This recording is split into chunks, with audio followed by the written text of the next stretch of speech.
नमस्कार, today news track के digital platform में आपका स्वागत है। राणा सांगा को लेकर विवाद के बाद उनके युद्ध कौशल की भी खूब चर्चा बड़े पैमाने पर की जा रही है। आगरा में राणा सांगा और उनके साथी वीर योद्धाओं का स्मारक बना हुआ है, जिसे देखने बड़ी संख्या में लोग आते हैं। आज हम इतिहास के उस पन्ने को पलटने जा रहे हैं जब वीरता, बलिदान और रण कौशल की मिसाल बनी थी आगरा की धरती। बात हो रही है मेवाड़ के महान योद्धा राणा सांगा की, जिनका सामना हुआ था भारत में मुगल साम्राज्य की नींव रखने वाले बाबर से। 1527 का साल बाबर अपनी मुगल सेना के साथ भारत में अपनी सत्ता जमाने के लिए बढ़ रहा था।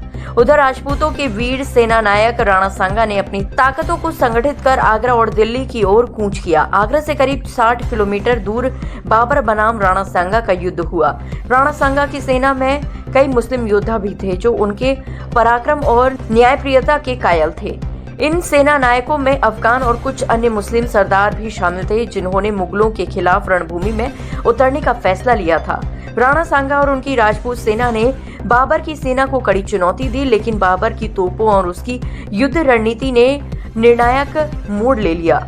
ये युद्ध बाबर के पक्ष में गया और खानवा की लड़ाई में राणा सांगा को पराजय मिली। इस हार के बावजूद राणा सांगा का साहस कम नहीं हुआ।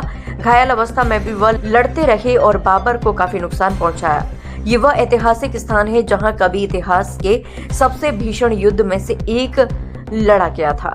आज इस जगह पर एक स्मारक मौजूद है। आज भी लोग इस स्मारक को देखने यहाँ आते हैं और राणा सांगा की वीरता आज भी प्रेरणा देती है।